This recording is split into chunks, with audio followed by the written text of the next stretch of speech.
All right, guys, welcome to another live stream. Today, I want to go over an article that I found. It's titled "The Magic Number to Retire Comfortably Hits a New All-Time High." And that's not a surprise, right? If we look at inflation, if we look at the cost of, everything, it has gone up. So if you look at food, if you look at car expenses, if you look at rent expenses, your clothes, medical costs, all these costs have gone up. So it's no surprise that the number you needed maybe 10 to 15 years ago to retire is probably triple or quadruple that amount. Now, I think in order to keep up with this new all-time high, and I'll share the screen just in a moment so we can read the article. But I think to keep up with this, not I think, in order to keep up with this, one, you're probably gonna have to learn new skills because the skills that you learned that you had back then are probably not gonna make you or not gonna be able to make you the money you need to get to that retirement number.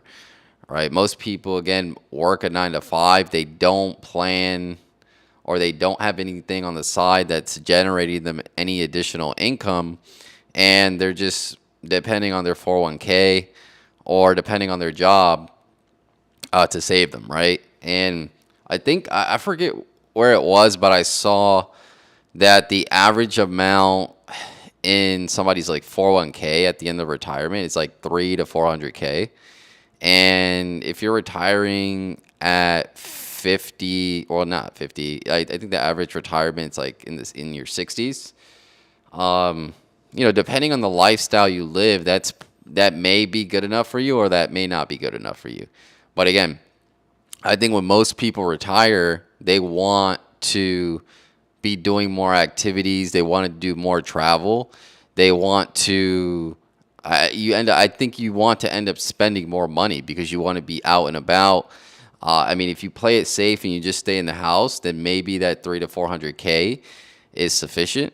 But I think for most people, like the plans most people think about when they retire, I don't think 3 to 400k is going to be good unless you have some type of side income that's generating you some additional cash flow on top of that 3 to 400k, right? Because if you just had 300 or to 3 to 400k, let's say you had 400k and your 401k at the end of retirement, that's gonna bring you every month if invested in like a decent ETF or maybe some treasury bonds, that's going to bring you around $25 to $3,000 a month.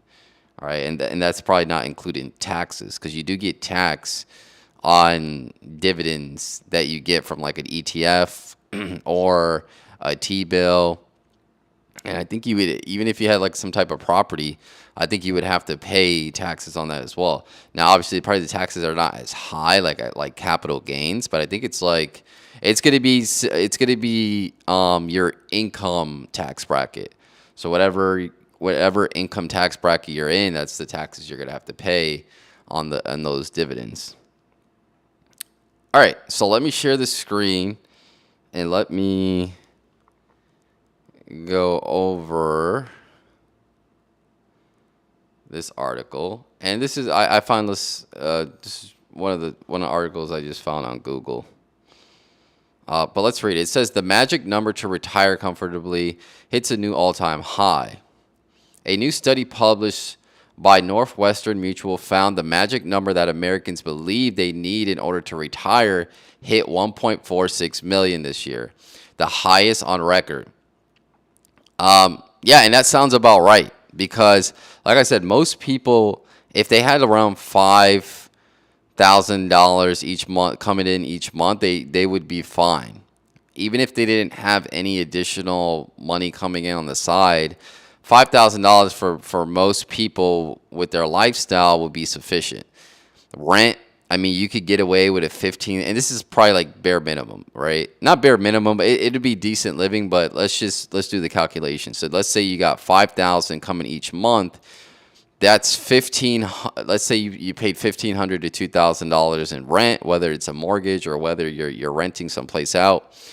So now you have 3,000 left, and let's just say another 1,500 for bills, medical expenses. I mean, if you have like Medicaid or Medicare or whatever, maybe that covers that. But let's just say another 1,500 in monthly expenses, food, transportation, and then other stuff that comes up. 1,500 plus the 2,000, so 3,500, and then you have 1,500 just in case something else comes up. Maybe you want to save that or invest that, and that's on the side. But for most people, 5,000 is good enough, and that could be good enough for two people. But I think if you stretch it over more than two people, I think it'll be too much. I think it's one to two people, $5,000 a month is good. So 1.46, this is saying 1.46, all right, at an average rate of return of 6% that you would get passively, you would get $92,000 a year. I always apply when I do these, like these 6%, typical 6% return on these big amounts. I always take that amount. So I got 6% of 1.4 is 92,000. So what I do with that number, I times that by 80. And the reason why I do that is because I'm cutting out for taxes. Now, obviously, there's some ways that you could probably prevent or you could minimize the amount you get taxed on dividends by like opening up an LLC and maybe splitting up your dividends into like two corporations. But I always, when I do these calculations, I always times it by 80. And so I would take that 92,000 because that's 6% of 1.4, and I would get $73,000 a year. Divide that by 12, and you got around $6,100 a month. So a little bit higher than the 5,000 I said, but that's basically what it has inflated to, right? Before it was you need $1 million, which would give you that 5,000 a month. Now that number has gone up close to 50%. So it says the figure represents a nearly 50% jump from the 1.27. So it was 1.27 before, but I remember at one point a lot of these articles were saying you need 1 million, it'll give you 5,000 a month, and this was a while back. So yeah, previously it was 1.27. All right, which would probably put you around that $5,500 mark a month. That Americans said they needed in 2023, easily outstripping the current 3% inflation in the country. All right, yeah. All right, we have a 3% inflation. The figure represents the inflation jump. Current rate, yeah, right. So it went up 15. But inflation, inflation is 3%, so it's 5 times the inflation amount. So not only do you need more, you're losing more value, right? You're losing more value on your money. Over the past 5 years, Americans' magic number has surged 53% from the 951,000 reported in 2023. See, that's what I was talking about. So it was 951,000 in 2020.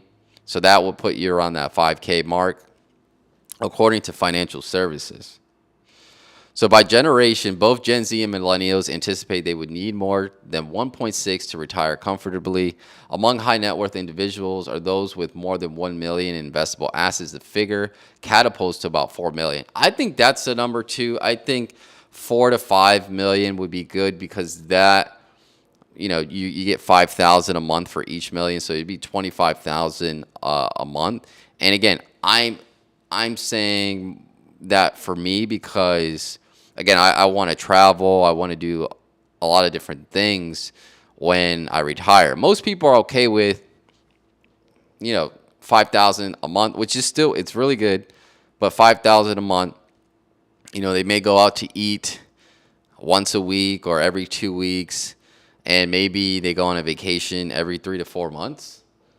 maybe, right? Depending on in the vacation can't really be as lavish if you're making only 5,000 a month during retirement. So I think the number, most people like most people that really get into like the finance stuff say around 5 to 10 million.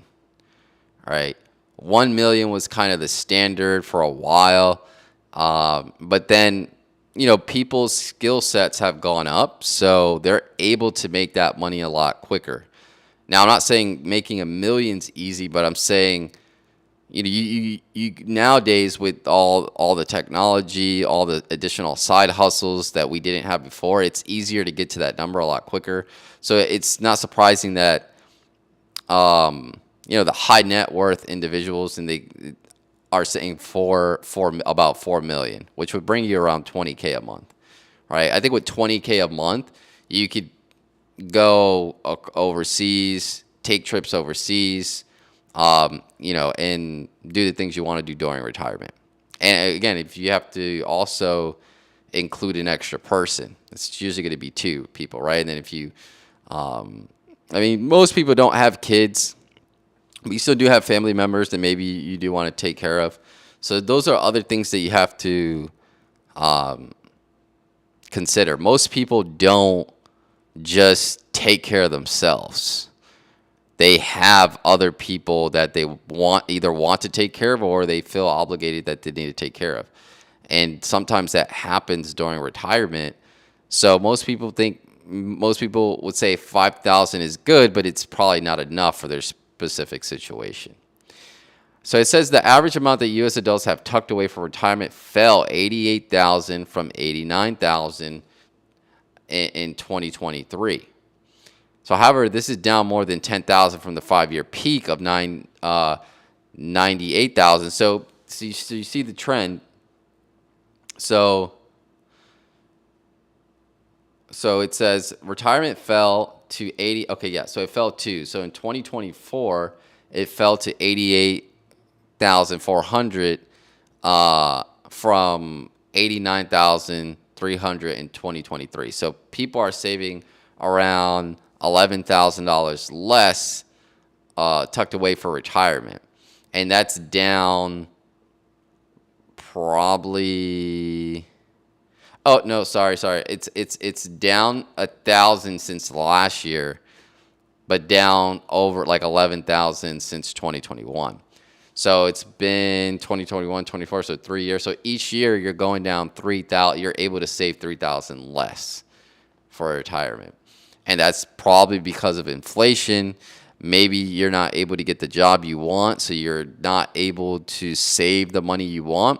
Or maybe a lot more people are starting families earlier, so maybe that's contributing to not having the money you need to put away for retirement.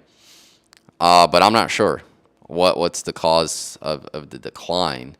It says the study said in total the gap between what people think they need for retirement and what they have actually saved is 1.37 million.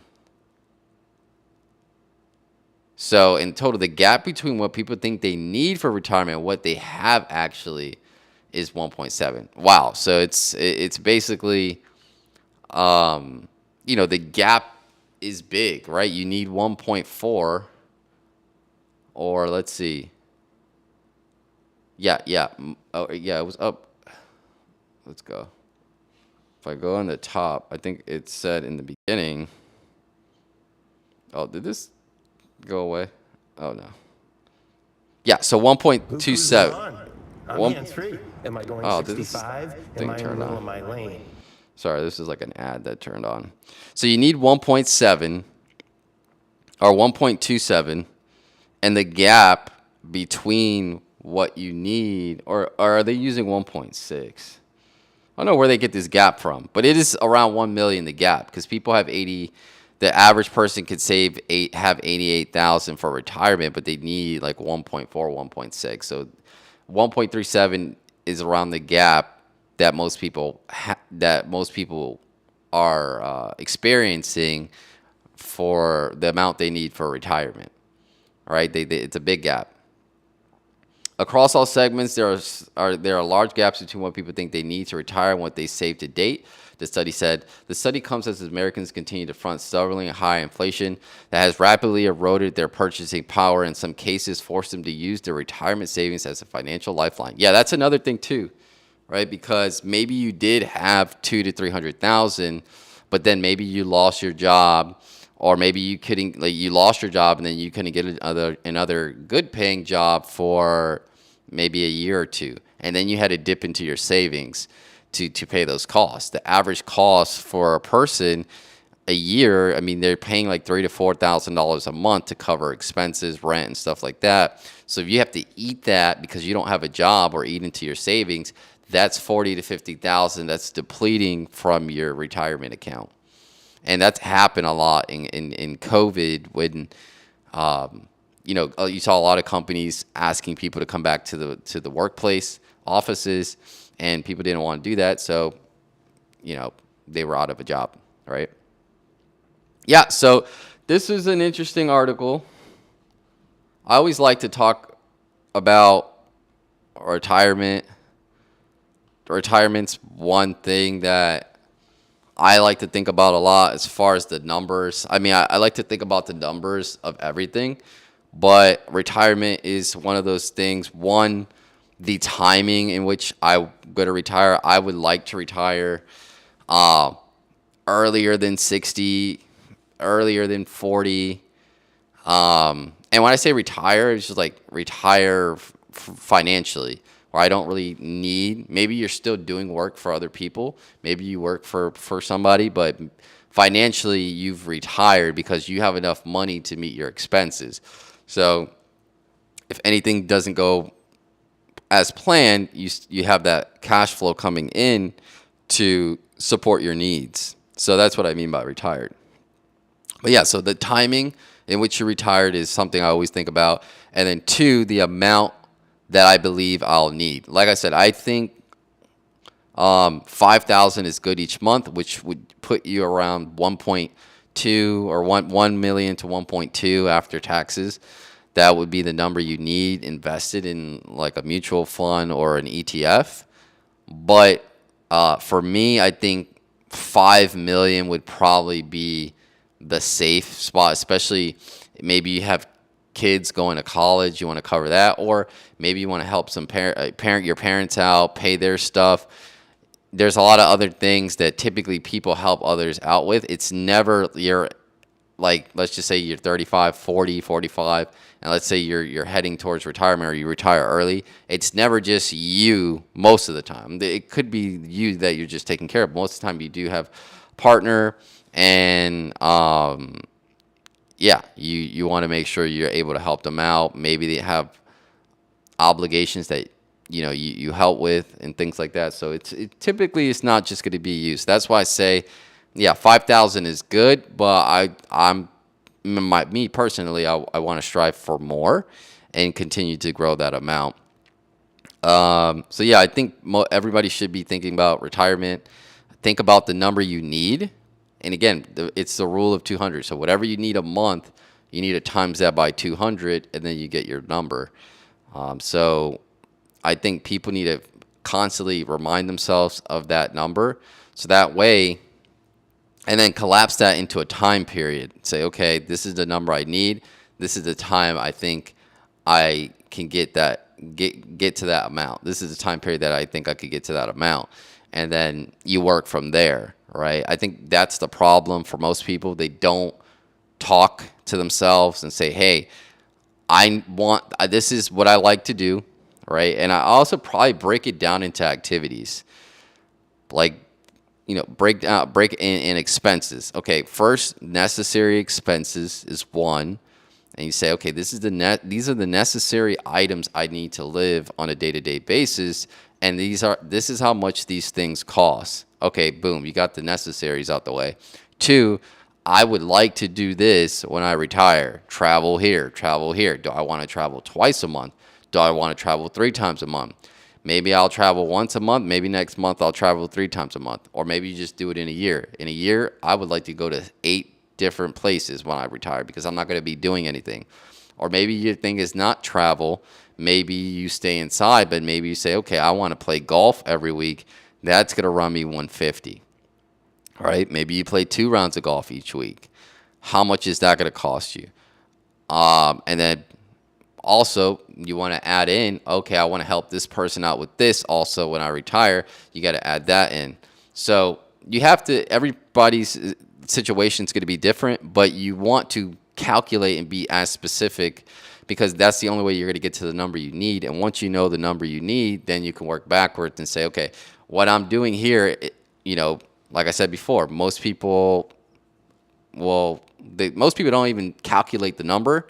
But when you do calculate the number, most people don't adjust what they're doing, right? So if, like, for instance, like I said, if you're driving Uber and your number is 2 to 3 million that you need to get to retire, and your only plan is to keep driving Uber, make money, you're not going to get to your number, right? So it's calculating the number and then adjusting your activities, the work you do to get to that number. That could either include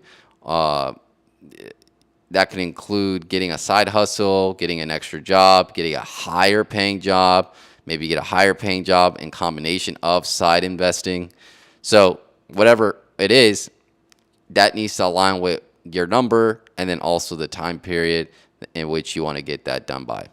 But yeah, that's pretty much it. I'll see you guys in the next one. Oh, and make sure you guys go follow me on Instagram, Mr. Financial Nutrition, TikTok, Financial Nutrition. I post Monday, Wednesday, Friday, Sunday at 6 p.m. During the week at 11 to 12 on Sunday. So make sure you go follow me on those platforms. Take care. I'll see you guys in the next one.